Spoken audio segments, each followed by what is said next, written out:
Evening, everybody. Has an Here we are. I know there's been some changes, but it depends who you are, right? You've seen from your neighbors, whoever's seen some tanks, who have received other opportunities to get sanitized and so on. Unfortunately, that's not all of you that are in that boat.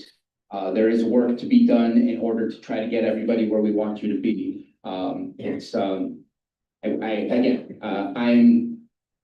I wish we could go faster. I'm not unhappy. These guys are working hard, but I wish we could go faster for you guys. I know I was getting a whole lot of phone calls before. It seems to have lessened. The ones that I know that I've gotten tanks have no longer started calling me or continued to call me. I don't know if it's because you're over it, you're done. There's a lot of emotion still out there, and that's very understood. I represent you in this county for District 2. I don't want to gloat about what these folks are doing. I just know that I see them still here at 7 o'clock, 8 o'clock at night because they're working, trying to get things accomplished and prepared, and over the weekend as well. If you're angry, please aim it towards me. I want to talk to you. I want to help you. I want to pass that information. I want to be the connector because I don't want anyone else to feel down from the work they're doing because I know they're trying really hard. We want to hear from you today. This is an opportunity not just to learn and get an update. I'm looking forward to learning a little bit more about our water table and the future plans. But I want to make sure that you get heard, that you're able to express yourselves. But again, please come to me if you're frustrated. I want to help connect you to the right folks because that's what I need to do while I wait for those people to do their jobs on their end. I want to be that that shield and that medium. So please, if you don't have my number already, get my number, talk to me. Lastly, I did get an update from the Jebemento Upper Lake Pomo Indians who allowed the extension of the Running Creek Casino cards to go all the way till the end of the month. If you still have your cards, please know that you can use them. If you have not gotten a card, please come and see me. I still have some cards as well. So please come and see me today. And that has been extended to the end of the month. And I want to make sure that you receive that. It doesn't solve your problems, but it gives you a little bit of at least respite for a moment. And with that, I'm going to pass it to Under Sheriff, who is no longer acting as sheriff because we have our sheriff Bingham in the back, the Under Sheriff Corey Polich. Thank you. I see a lot of familiar faces from last week. And if you weren't here last week, I just want to introduce myself, Corey Polich. I'm the Undersheriff, also Deputy Director of County OES and the county's incident commander for this incident, working in unified command with the city. We're going to do a few introductions here. We didn't do that last week, but we want to do it at the beginning so everyone knows who we are up here. Good evening. My name is Leah Saudelay. I'm the Office of Emergency Services Manager at the Lake County Sheriff's Office. Evening, my name is Ben Moore. I'm a lieutenant with the Sheriff's Office and I'm your Deputy Incident Commander. And from the Sheriff's Office side, we have Lauren somewhere, our PIO. She must have stepped out, but she's here also. Hi, everyone. I'm Alan Flora, City Manager for the city and Incident Commander on the city side. Hello, I'm Tristan Hayes. I'm the Public Works Construction Project Manager in the Planning Section Chief. Hi, I am Adeline Viva, Public Works Director, operating as the Operations Section Chief. Craig Weatherby, the County Environmental Health Director.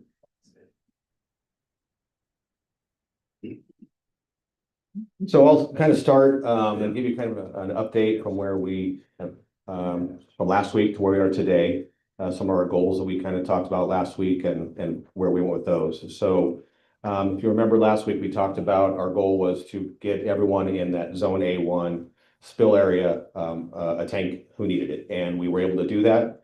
We also believe that we were able to get tanks for everyone in the B1 area that needed them. So that was expanded more than we thought we could do for them. We talked last week about doing the testing and how we were going to try and test the whole area once a day so we could try and get those zero detect tests and get people released. After doing some analysis of the data and consulting with Dr. Dodd, who was going to give a presentation, a hydrologist. With that information, we determined that it was not a good idea at that point. Even if you got a 0-0 test, there could be the possibility of a reoccurrence. So we don't want to take that chance. So that's why we kind of abandoned that plan. And also our testers there's a lot that goes into taking those samples. You guys have probably seen it a lot at your house. It's not just go up and, take a test and take off. It takes time. So trying to do that just wasn't possible. And then also we expanded our area because of those test results, and looking at the aquifer and consulting and seeing how that everything was moving was a little different than we thought in our heads. So we wanted to expand that area to make sure we notified anyone with a well in that area that could possibly be affected. That was why that happened. Not that they were affected, but we just want to make sure people were aware. So we also continued testing operations. That's been going on every day since last Wednesday for sure, and before that. We're trying to test some focused areas, trying to help get data for Dr. Dodd to help us understand what is going on. We continue to put in tanks throughout identified areas. We're up to 33 total as of tonight, 25 from the incident management team side, and then 8 from the social services side. So those are still ongoing. We have a couple more going in tomorrow, and we'll keep focusing on that as we move forward. As of yesterday, a lot of you should have received phone calls from staff providing you with your test results. That's going to continue every day. So every time we get test results, just so you know, it takes about 2 days for us to get the result from the time they take the sample from your house. So sometime in about 2 days after that, you should get a call with someone providing your test results so you can keep up to date on what it's showing at your house.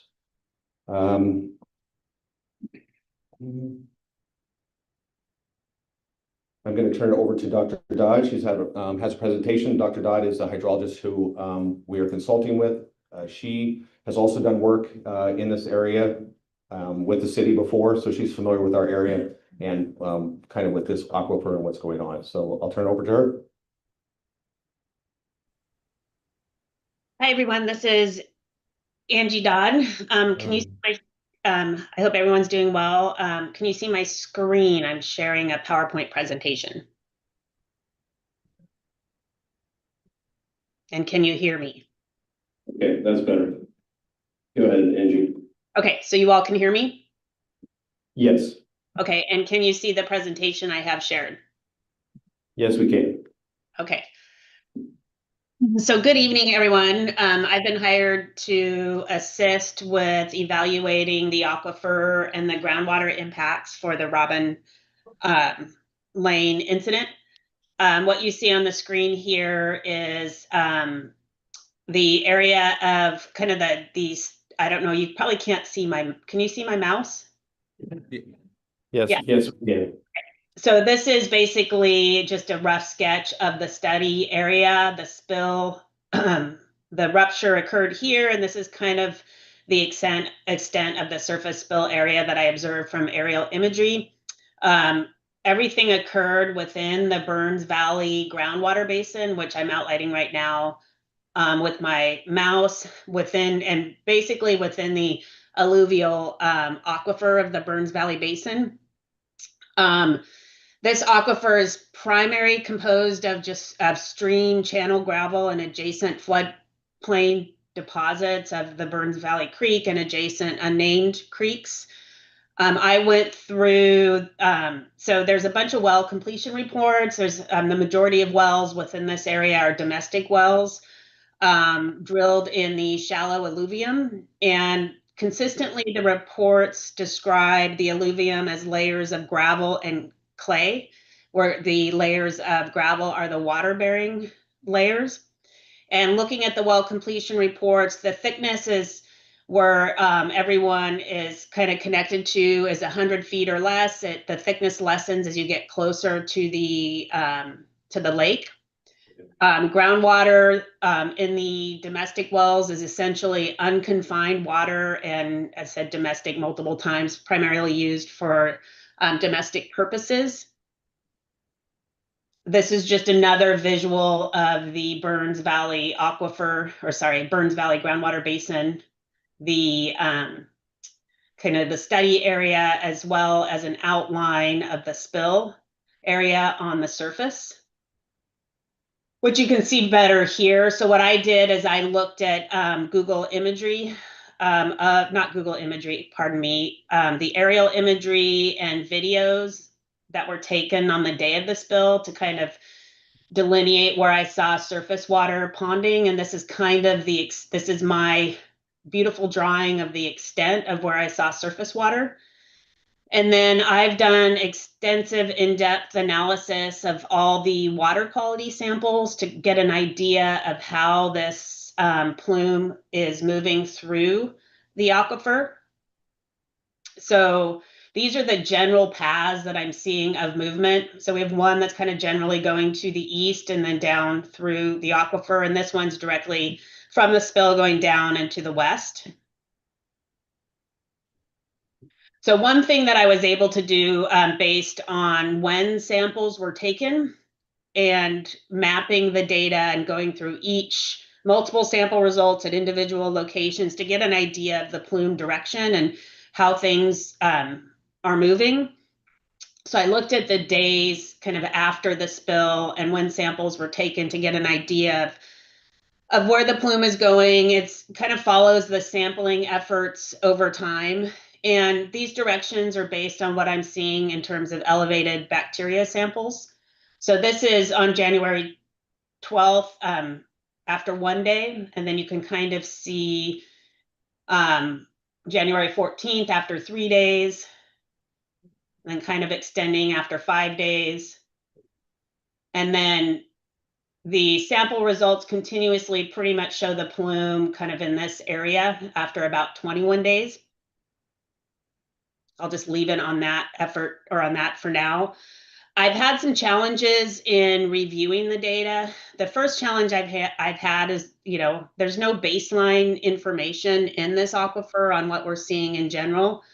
Shallow groundwater wells are particularly vulnerable to contamination because they intersect the part of the aquifer system that is closest to the land surface, meaning it's less protected by natural barriers.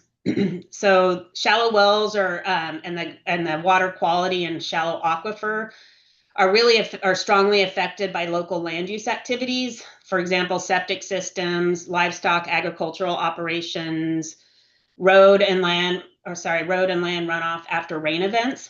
And prior to this event, there was quite a bit of rain in the valley. It was, I think, through January 5th or 6th, there was over 5 inches over 5 days, most of it coming on the 5th of January. During rain events in shallow aquifers, we see this quite often. Things are mobilized and we expect higher concentrations of contaminants in well water, which makes it difficult to separate, what's naturally occurring or how the aquifer naturally behaves versus, what was affected by the spill. Shallow groundwater wells are vulnerable because they are close to contamination sources. They're usually poorly buffered by geology and often inadequately protected by certain types of construction sources. All of this makes it difficult for me to really ascertain baseline conditions. So I'm just assuming if I see elevated levels of bacteria that, there's something going on in that direction. In general, when I think of, wells in an aquifer like this, I have general things that I always recommend. First, I recommend regular testing of your well water with or without an incident happening. And I recommend that at least once a year. And usually the best time to test is after a significant rain event when things are moving in the aquifer. So if you have a rain event of 1 inch or more, that's usually a good time to sample the water in your well. And then as a standard practice, I also recommend treatment, especially at the point of entry into your house. So we usually call that an outside point or just the point of entry. And then having your wells maintained and inspected on a regular basis is also good practice. Shallow wells can be impacted by poor construction, lack of maintenance, lack of a proper annular seal, not having proper casing, cracks, certain things like that could affect your well and the water quality in your well.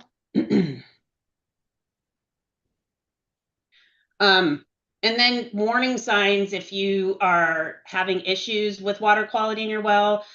Obviously, if you have any taste, if there's any odor, if you have turbid water be issues.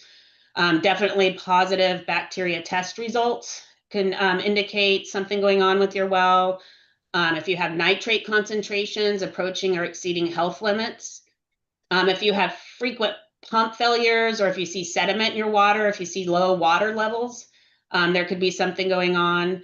And then definitely if you have a well that's constructed in a way that it gets submerged or overtopping by surface water, that could then open a pathway to contaminants getting in your well, and you'd want your wellhead protected to avoid that. So those are just general things that I'm seeing in this aquifer. And then when I'm looking at well logs and seeing how wells are constructed, just my general recommendations to protect yourself for drinking water domestic purposes. So I'm here if anyone has any questions. Okay, thank you, Angie. So before we get into any questions, I'm going to talk a little bit about what's the plan from here. So, you know, we heard a lot of concerns and ideas last week. We listened to those. We've been talking, discussing, considering a lot of things. As you know, testing teams have been working a lot. We had 4 to 5 teams out throughout the weekend, doing a lot of testing, and big thanks to Highlands Water in particular for stepping in. They were able to cover a lot of the shifts that we needed to do a lot of testing and make sure there wasn't a break over the weekend. We even had a setback with the lab we've been using. They got overuse of their equipment, I guess, and broke. So we had to switch to a different lab so that we could continue testing throughout the weekend. Fortunately, the lab's back up and rolling as of, I guess, Sunday. So we've been analyzing the additional test results, consulting with a number of experts, including Dr. Dodd. And, you know, I think our conclusion at this point is the path to the aquifer being clear, to the extent that our team and public health are comfortable saying your water is safe to drink again, for most properties at least, is going to be an extended period of time, possibly months. And, you know, I do want to say that we do intend to determine what areas can be connected to a public water system and have that discussion with the community about whether there's interest in doing that. But that process is undoubtedly going to take years, and that's not something that we can rely on in the short term. So we plan to offer each impacted residence a whole house filtration and sanitation system that includes sediment and carbon filters and a UV filter. This system is NSF ANSI 55 Class A UV system that's certified for drinking water and that has been approved by Environmental Health and Public Health for this purpose. These systems are specifically designed to disinfect water that may be microbiologically unsafe, which is obviously the main issue here. Class A system, I'm sure many of you will, you know, be checking this out, which is great. As opposed to a Class B system, also includes safe monitoring and alarm systems to alert a homeowner if there's some issue with the disinfection system that needs to be addressed. Well, just let me go through this and then we'll address all your questions, okay? So we felt like we had settled this plan several days ago. Unfortunately, we found that it's actually incredibly difficult to find a large volume of these systems. And fortunately today, around noontime, we were able to identify 100 available in a short period of time that we believe at this point should arrive as soon as the end of next week. Now, this is a tentative schedule. They're coming out of Canada. We also learned that apparently the Canadians are pretty much the only people who manufacture these type of systems. There's some concern about how many days it may take to clear customs and so on and so forth. So I'm giving you kind of our proposed timeline, but just understand that this is tentative. because I'm sure you're all wanting to know. At this point, the information that we have, we're expecting to need approximately 150 of these units. So we have 100 that are available that will be hopefully shipped very soon. And the additional 50 units may need an additional couple of weeks before they can be here locally. So along with that, we are working to identify contractors that will install those units in each home that chooses to receive one. We intend to work with a large number of general contractors to complete those installs as soon as possible. There is a link on our website that just went up in the last hour or so. We have some QR codes that we can share with you before you leave. You can, find it on the website as well, but this is set up so that you can go right on the website, put your address in, let us know that you would like to have one of these systems. And so that we can get you on the list and get installs happening as soon as possible.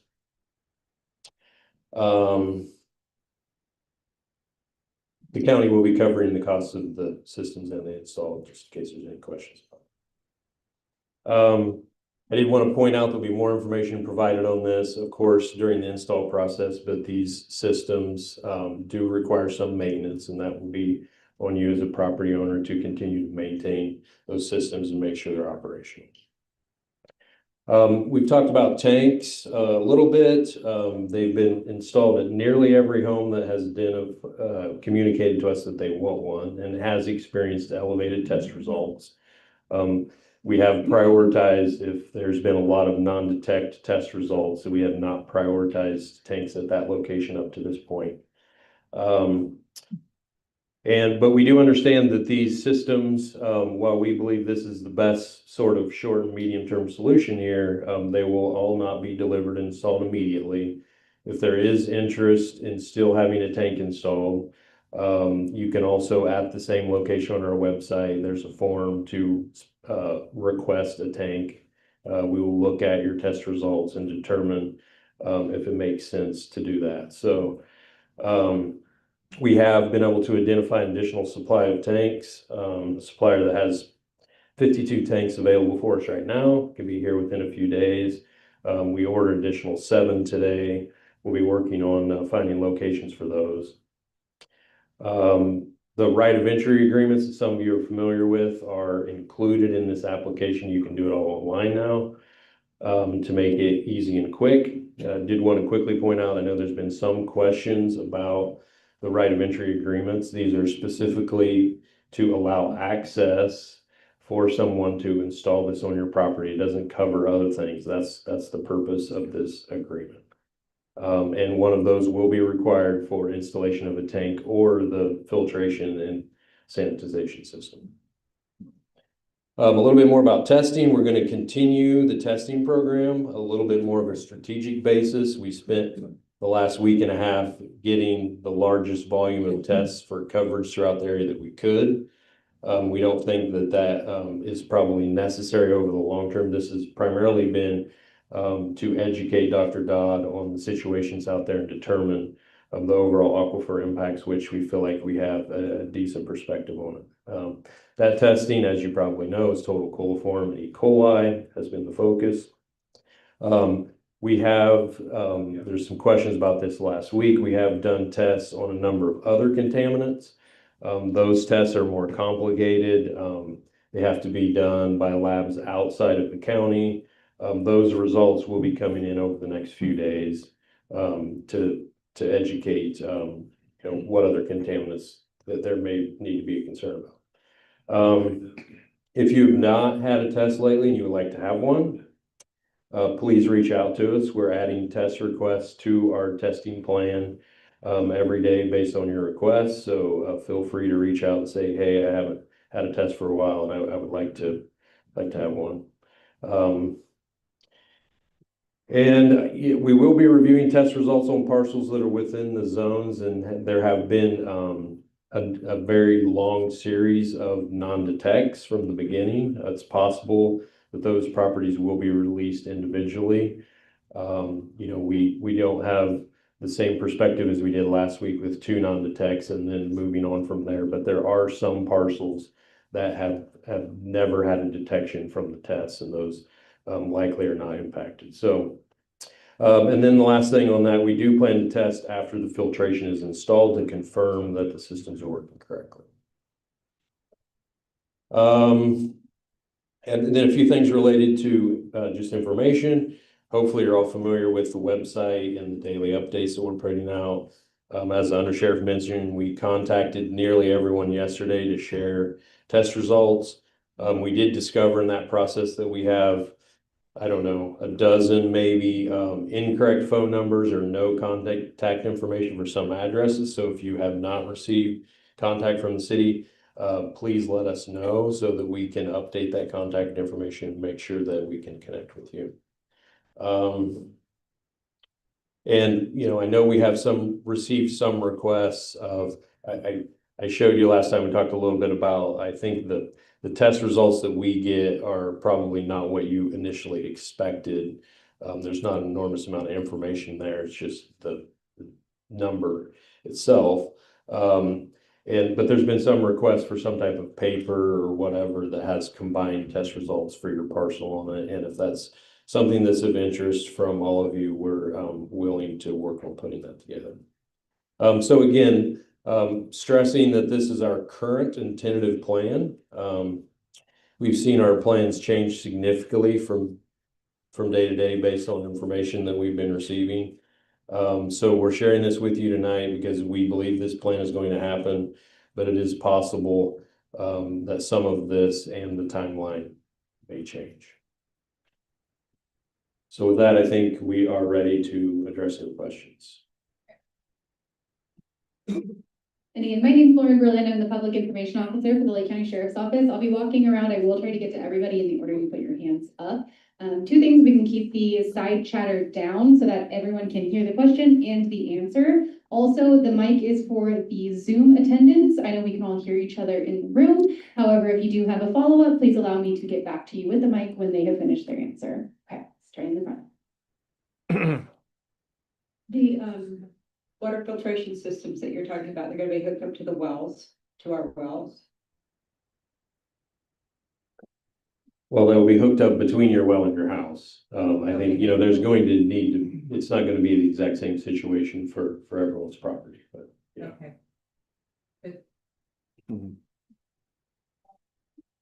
So they've been prepping me for a tank, a small tank, through social services because of my age and all of that good stuff. But my well has not tested bad. The chloride has been, the first time was 4, the second time it was 2.1, and then it's been undetected for E. coli the whole time.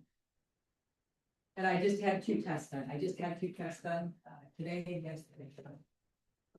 Well, from my perspective, you know, we'd be happy to talk specifically about your property related to that. I mean, you know, what we've seen, we do have concerns now with more information about just 2 negative tests and then assuming that you're clear. So we want to look at that before. And I know public health would have concerns about that. So happy to talk to you more about your property specifically. Yeah, if you could share your ringers off, that'd be great.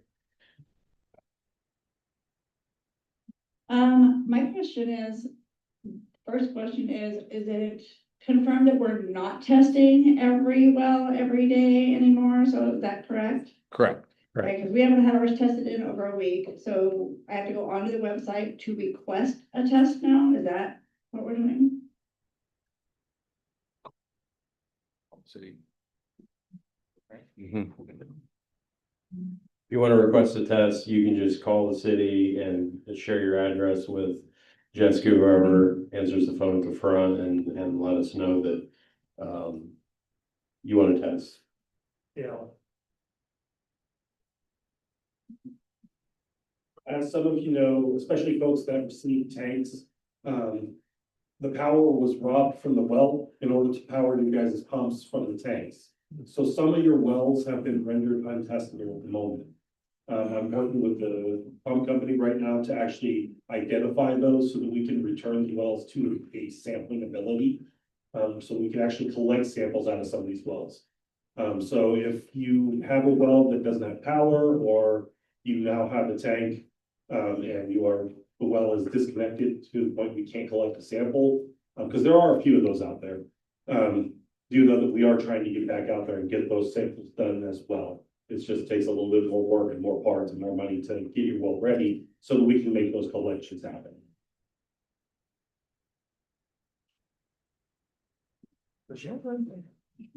Oh, see, I caught you on the other end of the table.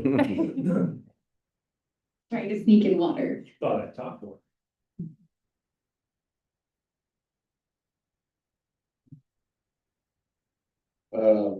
My main question is, she was stating that we're more shallow or more susceptible to contamination. What?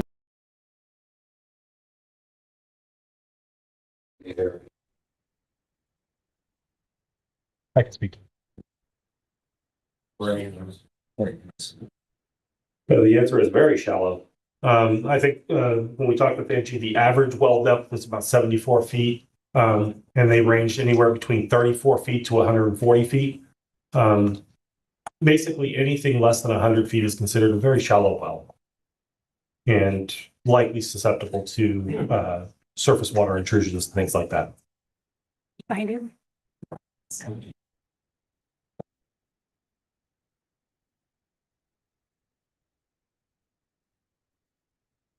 Just a question on these units, how big are they? Because I noticed a lot of the well houses are really small in our area, so some of us may have to adjust.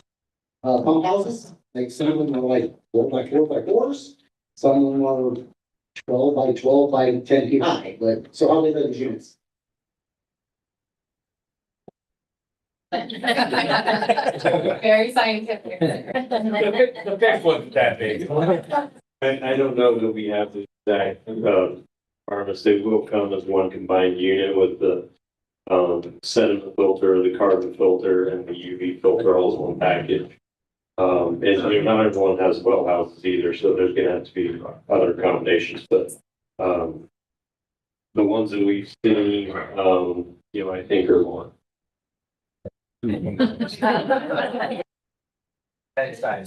The pre-filters use the very, very common filter size. It's a 20-inch filter. So it's approximately 4 inches in diameter, about 20 inches tall. So including that with the filter housing, you're looking at right around 24, 25 inch and about 6 inches wide with the rack.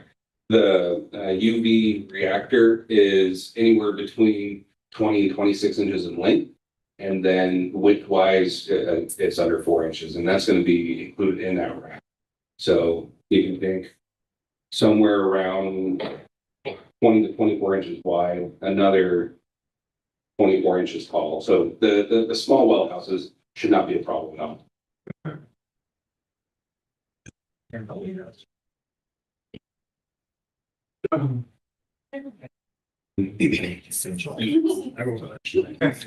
Social service, thank you for your time, you guys, and a blessing to us, thank you, to you guys as well. You made a statement earlier about who has priority over the new system. And you were talking about people who, wells have been high level. Can we make an exception to those who have a disabled child in their house as well? As a priority as well? I have a young daughter who we just amputated her leg. We're getting ready to remove parts of her lungs next month. And I don't have her at my house right now because she is, has low immune system right now, compromised immune system. And so she's staying at her place. So I'm just asking a quick question. I understand that people have priorities, but could you put it in there too, as well as, somebody who's disabled at this time? Thank you. So are you talking about the tank or the system? Talk about the system itself. Okay, yeah, we'll have to, there is a form to fill out. So, and I think you can make some notes on there, so let us know the information and we'll kind of prioritize things that way, evaluate. Where's that format? It's on city website. It's on the website? Yeah, so and the other thing I want to point out, we don't have all the logistics worked out yet, but our plan is not for this to take 3 months to do the install. You know, if we can get 20 general contractors that can go out and do this all in, 10 days or 2 weeks, that's what we're gonna try to do.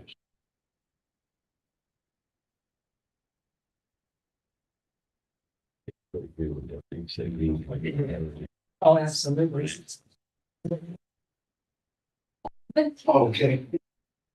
Sorry, I didn't make the last meeting, so these may be dumb questions, I don't know. But with the testing you're doing now, can you say that the spread of it has slowed at least, or completely, you've got it more or less contained? And I have. Great. Let's say, well, and, just a couple, and with the wells that can't be tested, just while you guys are speaking, I was thinking maybe they could carry a generator with them, power them up, test them, move on your way. Let's see, I have enough. Sorry. Oh, and the two, labs, are you gonna use both of them? Together? And one more question, the permitting process for these water systems, will that be, I don't know, a way to really speed it up? Or just say, hey, it's an emergency, let's just get the work done? Oh, and I'm willing to help, I'm retired, to help our community in any way.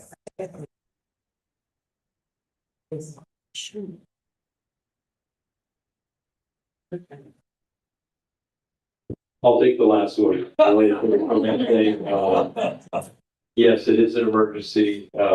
These type of systems don't really need a permit of the electrical related stuff. So yeah, we will make sure that there's not a lot of red tape in the way of that. And then we'll turn over to Dr. Dodd to discuss the first question, which was, what are you seeing related to the spread, and is it continuing to spread and I guess getting worse Or better. or better? I can answer number 2. Go ahead, Dr. Dodd, if you are ready. Yeah, just let me know. Craig, do you want me to go first? Go ahead, Dr. Dunn. Yeah, so I'm generally seeing things decrease, and the plume slowing down. I'm waiting for some more samples in other areas. I gave some recommendations over the weekend of where I want to see samples taken, so I have a better idea of what's going on. But in general, I'm seeing numbers go down, and I'm seeing the spread lessen. So for example, in I think it's area zone C1, it's the one south of A1 and B1, I'm seeing much lower sample results in that area, for sure. And so it's slowing down, and it really didn't get much in C1. And then I'm seeing in A1 and to the west a little bit, I'm seeing things lessen. So I want more results so I can be more confident, but I'm definitely seeing things go down and things slowing down.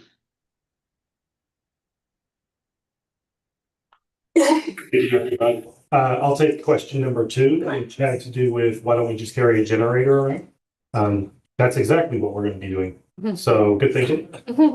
I was out in the field today with one of the pump contractors and my team taking a look at some of these sites to get a better understanding of what we need. In some cases, it's literally just a matter of creating a temporary plug on the pump that we can then plug in. Because right now it's just hardwire sticking out, looking like wire. And the last thing anybody wants me to do is connect their electrical. That is, I am Tim Allen from Home Improvement, for those of you. I will electrocute myself and everybody around me. So we will have the contractors actually helping us set up. The other thing is, we're going to be very careful about this. I don't want to burn out your pump. I want to use people who that's their skill set. And we're going to make sure that they set it up in a safe way so that my team can come in, plug it into the generator, take the sample, walk away, not accidentally leave it running, burn out the pump, and now we have a big problem of dealing with that. We don't want to increase the problem. We're looking to decrease the problem. So that is exactly what we're looking to do, is make those repairs. For wells that don't have testing tabs, for example, we're gonna build temporary testing tabs so that we can get it done quickly and efficiently, get this information to Dr. Dodd so that she can analyze, do her analysis, analyze, and get it done. So that's what we're trying to do. So good. Great. There was a question about the labs, right? Yes. The two labs, you think are labs? Yes. Oh, yes, both labs. So the lab that we use here in Lake County, yeah, okay, I'm a little bit biased. I like to keep money in Lake County. So there's that. It's a local lab, so we want to use them. They're only certified to do bacteriological testing. They cannot do the chemical or mineral testing that we are currently doing. So we do have to go to an outside contract lab for that.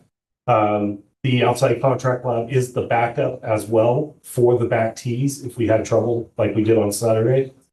So they were immediately, we just changed the direction the car was driving and drove them down there right away.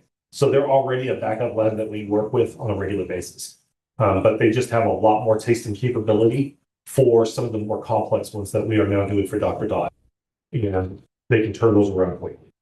And the testing time is cut in half. Testing time, I'm sorry, what? Like sample time to get the samples to Napa take about half of it. Yes. It's cut in half. Right. If we don't have to drive to Napa, we don't want to drive to Napa. I'd rather drive to Lakeport so we can get those things turned around quickly. But if we do have to go to Napa, we'll do that too. It's whatever we have to do to get the job done. Thank you. Right? I'm gonna go to one more. So you're saying that it's slowing down. What if we get significant rain? Is that affected or? I'm not just asking. Dr. Dodd? Yeah. Dr. Dodd, I'll turn that over to you.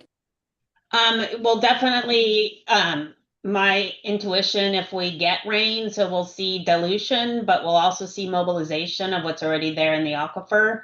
So after a rain event, we're going to want to continue sampling to see what things look like.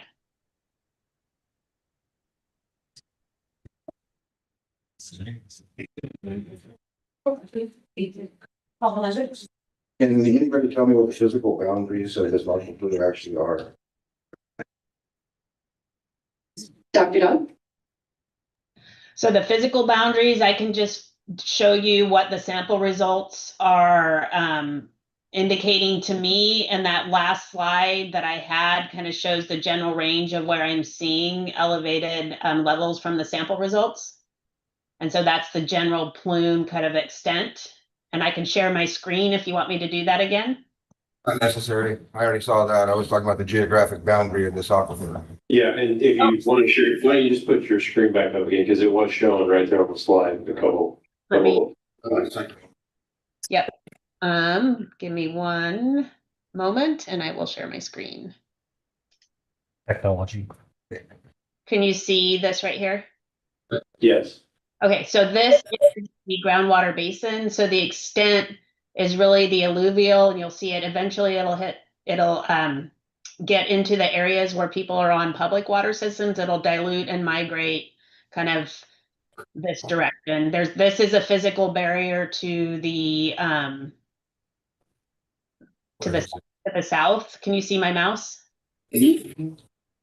What are the? Is there a landmark so I can see? I see the boundary. I just don't know where it's at for my own. Can you show Highway 53? Yep, it's right here. Highway 53 is running right along that side there. So as you curve on Old 53 or a regular 53, it's literally following along.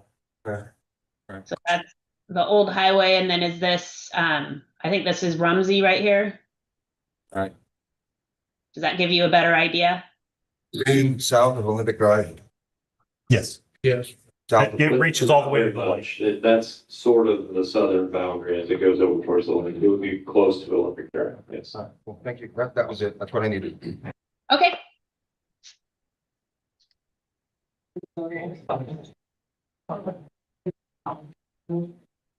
Speaking of rain, curious about the pumps that we had installed. I heard they were water repellent, but not waterproof. So is there our responsibility to cover those if they're going to get any extensive rain period? Can you talk about the the submersible pumps that are running the tanks. The pumps that are running the tanks, they're external outside the tank right now. We're protected. Outside. That's terrible. You're talking about the 3/4 horse booster pump that the contractor installed. You were exactly right. It is water resistant, but it's not waterproof. It would be a good idea to cover those.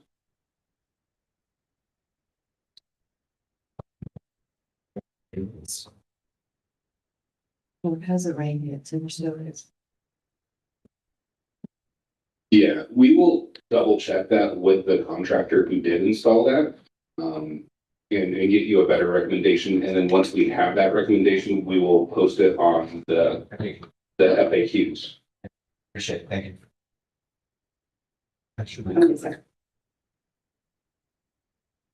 Just one more question, with regards to these multiple people who are testing the wells. I've seen a couple of them turn the water on at the well for 2 minutes. Others have done it for 20 minutes. Others have done it for 5 minutes. Is there a set protocol? So we all on the same page to get an accurate, reading on our wells? I can answer that. Yes. So the protocol is, the very first thing they have to do is go in and bleach the bib. And they have to let that sit there for 2 minutes. That's the contact time requirement for that bleach. Then after the bleach is dried, 2 minutes later, they come in, they start running the pump for 5 minutes. 5 minutes. So if somebody comes in and they're there for 30 seconds, let me know. Thank you. Well, I need to hear. Yeah, absolutely. And then after the 5 minutes, they will actually turn off the pump and capture the last dribble that's coming out of there. And then make sure that the pump is turned off so we're not burning out pumps. So I need to hear. Thank you.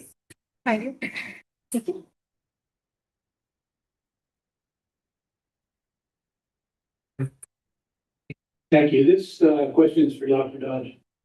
Craig, I noticed you said that a shallow well is 100 feet or less. But I'd like to know from Dr. Dodge, what is a shallow aquifer depth, in your opinion? Yes, so I base it, so what the information for Burns Valley says, it's that the thickness is maximum of 50 feet down at the lake. What I did is I reviewed all the well completion reports in that area, and I got the estimate based on where I'm seeing the kind of gravel clay alluvium. And Craig, the numbers he quoted were what I got directly from the logs. So I'm seeing that the alluvium in there is less than 100 feet. So I would estimate the thickness between 0 and 100 feet in that area where you all are at. And it just varies a little bit from there. Thank you. Yeah, one of the requests I used to ask is when you guys were putting out the water tanks, people would call in and they had no list of where they would be on the list. Now that we're talking about being even more proactive, putting a bunch of people on a bigger list, is there a way that we can have an elder, have somebody like me call in? Because we got 80-year-olds trying to go from a smartphone or to an iPod or an iPad or a smartphone. I'm going to tell you that's not the easiest thing, right? So I just want to be question, can we be more proactive and have a wish list from hey, my neighbor wants to know where she's at on the list. Can you give me a base number and where she sits? That's all. Well, I would say that we could try, we've had, a lot of sort of shifting around that, and it's been kind of difficult to track because we'll send contractors out with a list on where to go that day with the priorities, and then someone decides they're not sure if they want one, or they don't want to sign the ROE, and then they call back up, oh, we need 3 more locations for tanks. So it's really difficult to pin it down like that. If everyone on the priority list had already signed the ROE and was ready to roll, it would be relatively easy for us to do that. So, I can commit to try to share where someone is on the list, but it is sometimes a moving target. I'm gonna go to the back and then I'll come to the front.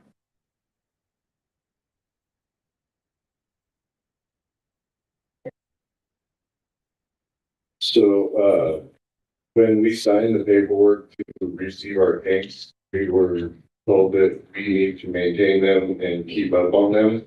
We have never received anything to basically tell us what we need to do to upkeep these tanks and these pumps. We signed it and Robin had to sign and then we were gonna get the copies back and I've asked a few times and they're supposed to come out to us, but we don't know what to do with the maintenance part that we're in charge of. Also, another thing is, I have not received anything where, anything is put on my property from the water that has, where the sewage that is spilled. In the recent couple days, I have went under my house and underneath my house is wet. And, going under there is no leaks coming from my house of any sort.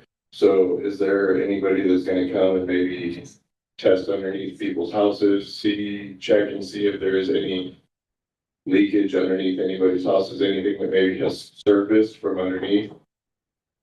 How do we get cleaning agents in general, just from the beginning catastrophe? We may have been home, not home and not approved it with dogs outside, I'm not sure. I spoke to a few people that we needed. Children and animals.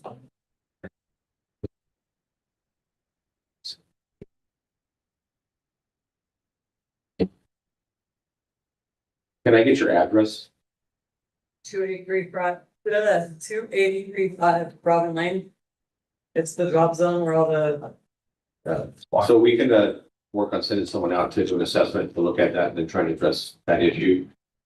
With the other part regarding taking care of the tanks, we'll make sure if it's not already, we're on our FAQs, got something on the website, so it talks about how to clean the tanks.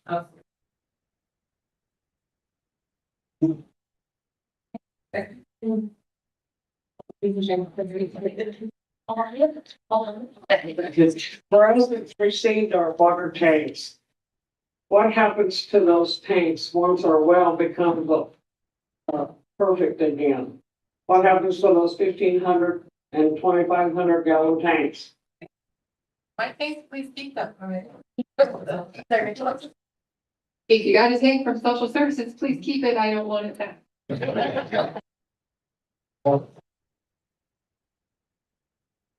What she said. Those are yours. So those tanks and the equipment that came with it, that's yours. It's not a rental, it doesn't need to be returned. Those are yours. That's your property. How else does that water not tank stay good? Once the. They'll keep coming. I can answer that. Again, on caring for the tanks and the water, and we'll put something out on our FAQs that talk about that and what needs to be done to maintain them. There's a great sheet we can put out there. And the tank action was city. So once your guys' well is back online, treatment system and all that, the tank will then just be incorporated into your system so that you actually will have backup water all the time at that point. It'll be part of your system. It'll receive treated water from the treatment system, go into your tank for storage purposes, and it'll pump directly into your home from that tank. So it can be plumbed permanently if that's something you want to do, or if you don't want it to be plumbed permanently, you want to use it for fire water, do that. Or if you just want to go swimming in it, don't do that.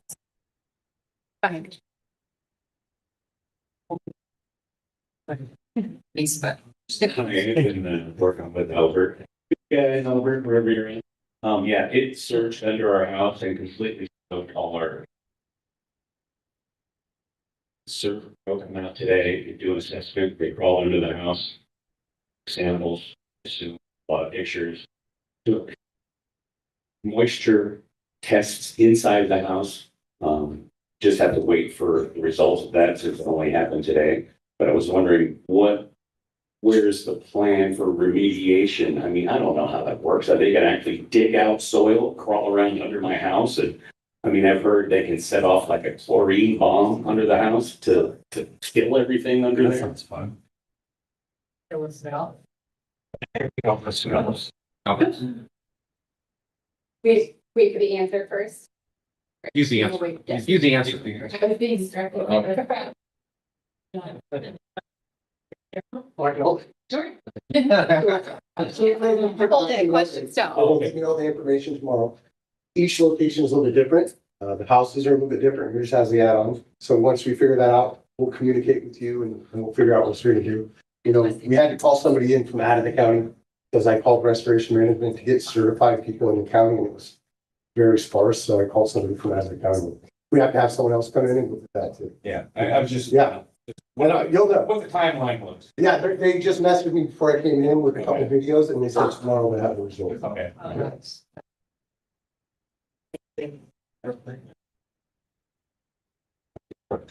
Do you know yet what the voltage is on the UV filters? And 110. It's powered by 110 volts, so your standard 110, 120 residential service will power it just fine. Because some wells are on a 220 service. Yeah, and that's fine. The contractor will be able to either add an existing outlet. So if there's 220 there, that means there's two 110s there. 20, yes.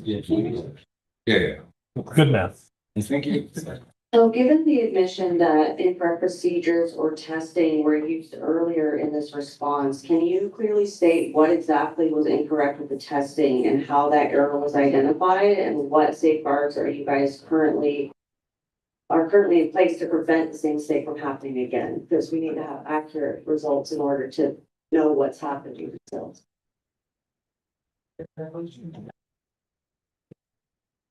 I'm gonna start. That was a headline in a couple of newspapers, but that message did not come from us, that was the case.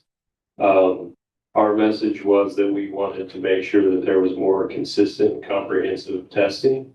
And the testing teams follow the procedures or are supposed to follow the procedures that are outlined by environmental health around that. And I will see if Craig might just give us a refresher on what those are. So in any sampling event, no matter what you're sampling, whether you're sampling uranium cake or bacteriological, you have to follow the protocol in order to ensure the integrity of the data. So we have been following the protocol provided to us by the laboratory. And we have had multiple people come in, they get trained on what that protocol is. It was reported that we were doing the wrong test. We are doing the exact same test today that we were doing on day 2. The BACT test is the standard test for tracking sewage, and those tests have been consistent in what has started and what we are continuing to do today. We have added additional tests at the request of Dr. Dodd because she wants to track some other movements as well to confirm her analysis. So we are doing additional testing. We just did ammonia, nitrate, and nitrite testing at her request. Those are a little bit more complicated. They take a little more time, but those have been done as well. I'm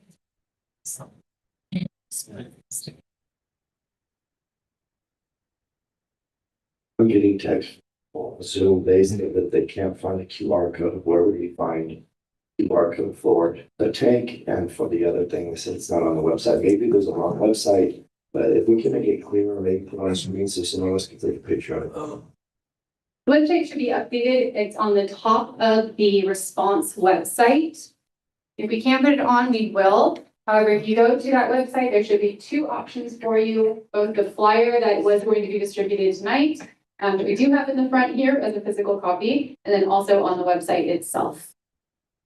So on the website, there's the online portal access information. As you can see, number 3, if you click that, you'll go to the 2 applications. They are individual applications. Please make sure you're selecting the correct one. Thank you.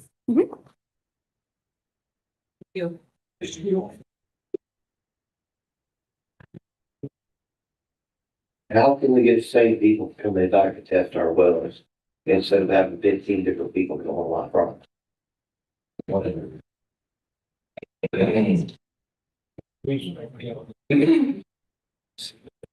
That is an outstanding question, and I'm going to give you a disappointing answer.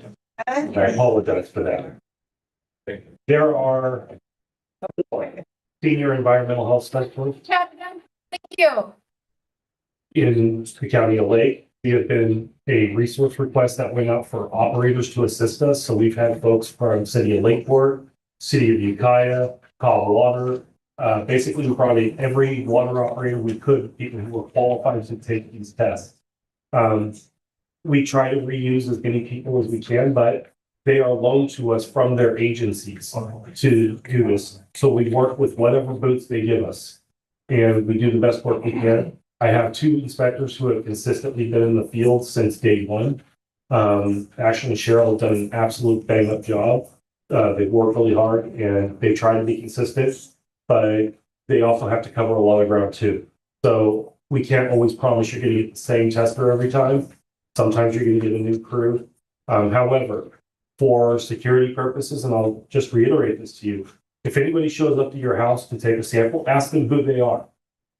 If they work for us, they will be able to identify themselves and provide a badge or a county ID card or some sort of identification letting you know. If you are dubious at any point in time, if somebody is with us, call City of Clear Lake, let them know you have somebody there that wants to do samples and you want to confirm that they are in fact employed by us. That is absolutely good security practice, and I highly encourage everybody to ask those questions. Thank you. That's not me. Hey, it's funny.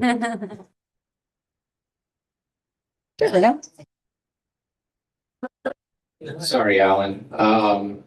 Is it possible to, when you do the QR code, to move the Robin Seward to the top? Because you kind of have to search for it. I skipped right through it. If it's at the very top, make it easier. And then when I went to the website and went to the main area, it looked like the QR code was gone. The QR code on the website is redundant. Okay, well then, I know we get on it. I thought I had to click on it or something, because I couldn't get to where the applications were from going through the Robin Spill area. Right. I guess I missed that one too. So my question is, I thought it was gonna be along the lines of, the gentleman down there that was speaking about some of our seniors that, struggle with, access to technology. I know social services has been doing a really bang up job of contacting all of the seniors that are out there. Are we, and it's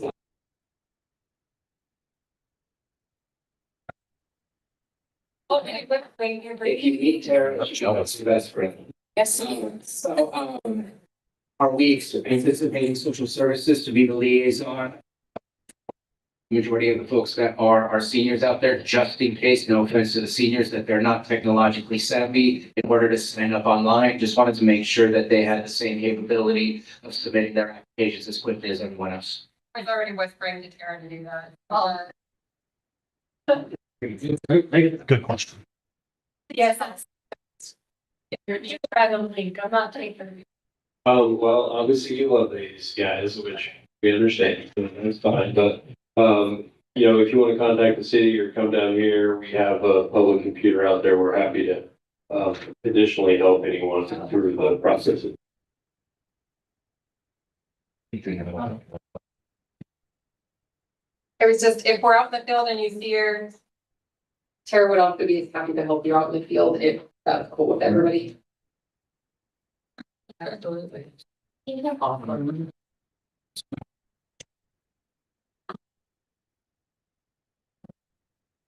I'm wondering if you're going to be providing the cost of all the maintenance for these systems, these filtration systems. As you said, it's gonna be our responsibility to keep them.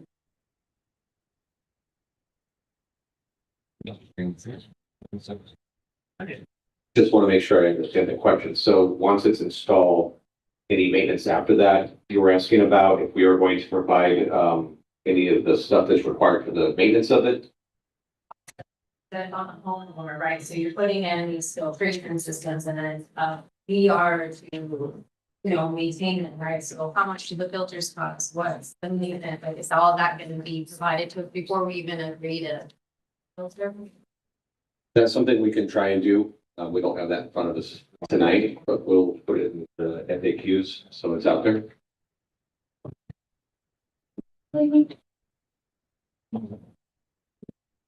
A new voice.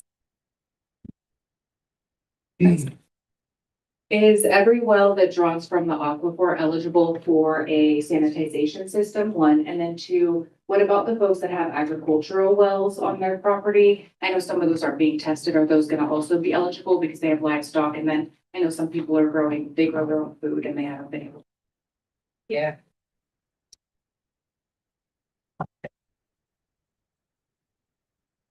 These are for wells that are connected to a residence. For ones that are in the identified zones. If you live in that affected zone, then you would be eligible for it. Well, I mean, there's been some questions about, around the ag question. We've been referring people to the UCDA extension or the ag commissioner's office over in Lakeport. Just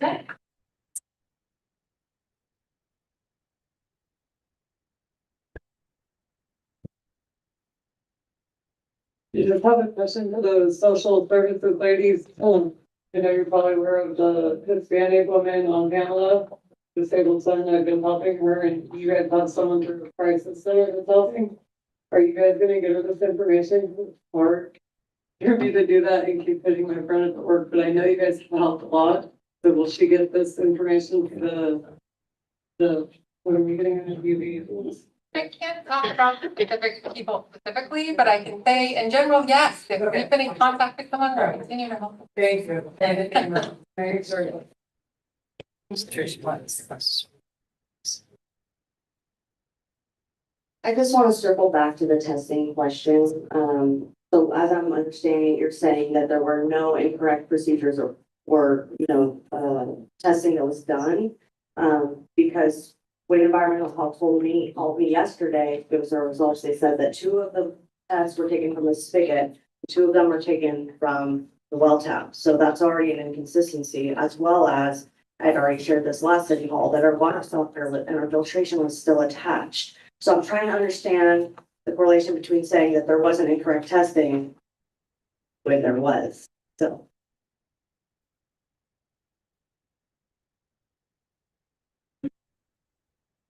Yeah, everybody's well house, everybody's well, everybody's equipment is unique and different. And environmental health specialists are not plumbers. They do not know your equipment. They do not know your setup. They don't know the condition of your well when they get there. Sampling is generally done at the well whenever possible. Modern wells typically have a tap incorporated them right at the point of the well extraction. That wasn't always the case for older wells. Some have absolutely no tap at all, in which case we have to take from a tap that's the closest to the well and try to eliminate as many factors as we can. If we take from closer to the well, then we have to draw more water, right? Because we got to clear all those pipes in between where the well is to where that tap is. We've had this complicated, and this is probably where this, it's not error, it's just complications. When you have somebody, I see you squint your eyes, I get it. When you have one person who comes out, one team, and they pull from the tap, it doesn't make the test invalid. It just means they took the selection from a different point. They still have to clear those pipes with the protocol. They still have to do the bleaching of that bib. They still have to wait those 2 minutes and they do the 5-minute pull or possibly even a 7-minute pull if they're further away from the well in order to ensure we're getting a pull from the actual pump itself. If they're taking it directly from the well house where there's a tap or a bib available, that's always the priority to get it there. But yes, different teams occasionally will pull from a different spot. We've been trying to make sure we stay consistent, but just because they pull from a different tap does not make the test invalid. It just means, what's that? Say it wasn't valid. I just said incorrect procedures for testing. Well, it's not really an incorrect procedure either, right? As long as they are following the testing protocol, the procedure provided by the lab, then that test is still usable. Like being hooked up to a filtration system? Yeah, the filtration system, again, I've not seen your well. I haven't been to your house. I'll come visit you. I have no problem. Our tests have been different. That's what she's saying, like. Yeah. Every single time it's something different. Then Consistency. I see what you're saying. That's what she's saying. I'll tell you what, I'll come visit you. We'll do lunch. Right. I'll give you a glass of water. I'll drink it. Everybody else thought that was fun. I know you're all dogs are as excited. Yes, I heard you talk about, that it has expanded out a little bit more, and I was wondering if you were gonna tell us where it has expanded.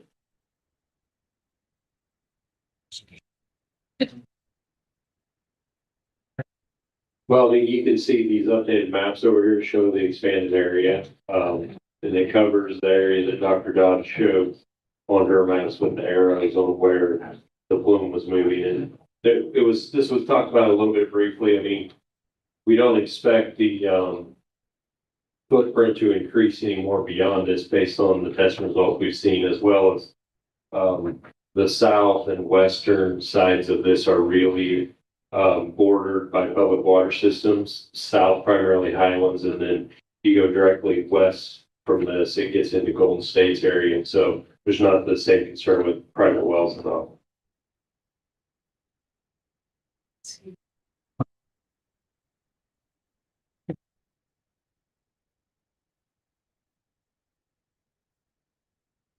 So there's been approximately 164 occupied homes that have been identified. So that's about 31 tanks that have been installed as of now, if I'm not mistaken. That's 81% of homes that do not have usable well water that are still without water. So what is the timeline? You know, what are we doing to provide this water for full coverage, and who's making the decisions to stagger this installation, and why is that acceptable at day 25 of no water? Thank you.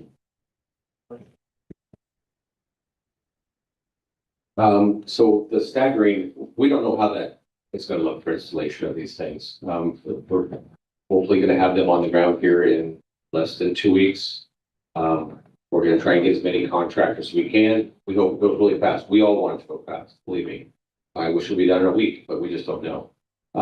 We'll have to make some evaluations with our team to look at the map and try and decide where we should focus first, depending on how many contractors we have. That's all gonna be down the road, and we'll try and let people know what we're gonna do. As far as the tanks, we're gonna continue to purchase tanks as we go.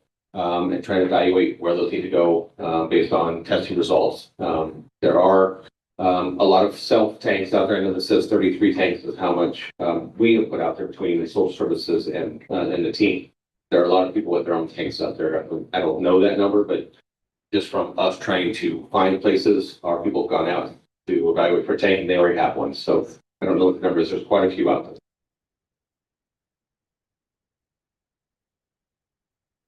Have you not seen any additional questions?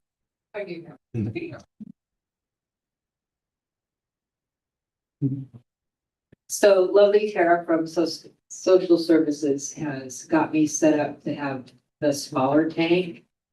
But my well is not bad. I want the tank. I want my well. I don't. I mean, it's going right in front of my house. I think I would say that it's an advisory. That's what's put out there of not to use your water, and it's for water and you do what you want, whatever you feel safe doing. I'm pretty good at holding gallons and filling. Been doing it for a few days.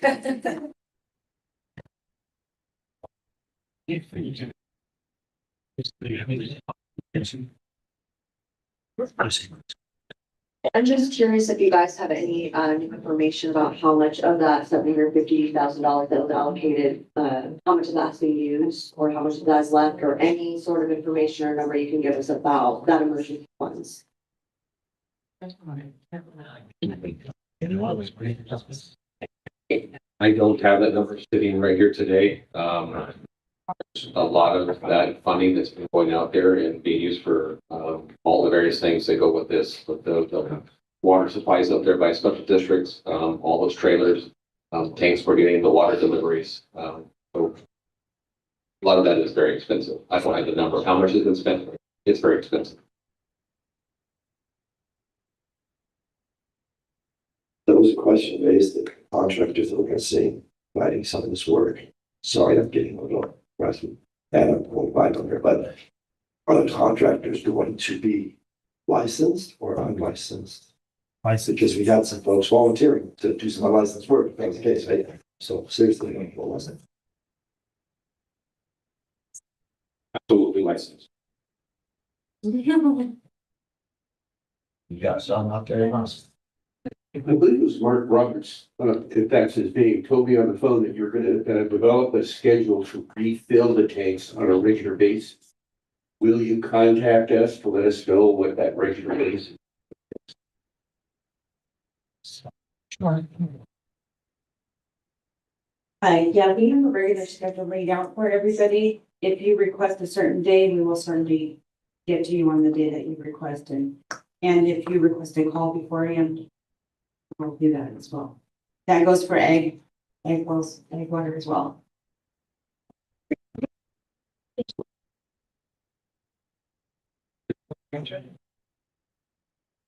So my question is, we have our own tank and they came to build it, but things like cooking, showering, getting, pets water and stuff, that's my top priority for my use of water. How long are the showers and the laundry service going to be available? Because I've been taking my laundry there, because that's the least of my concern. Saving water in my tank for drinking. So how long are those services going to be available for our?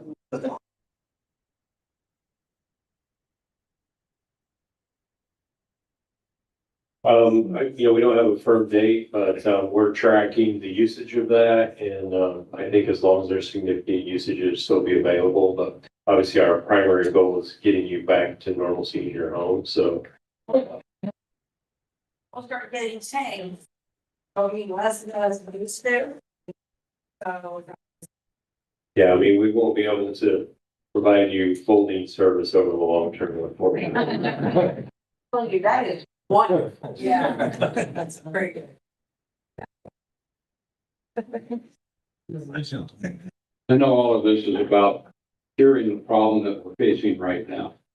My question is when it's all said and done, is there any chance of having an oversight committee keep track of what special districts is doing?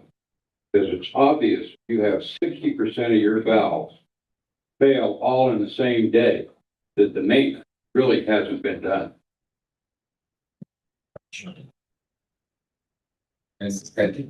That's really not something we're here to answer or have an answer for you. We're all about the recovery and that's really our job. Get everyone back in their homes with safe water. Talk to me. That was very well. Not seeing any additional questions, we do have the information updated on the website. We will be putting out more information as the recovery process is ongoing. If you have questions, reach out to the city and we'll get those questions answered. Thank you all. I've been out.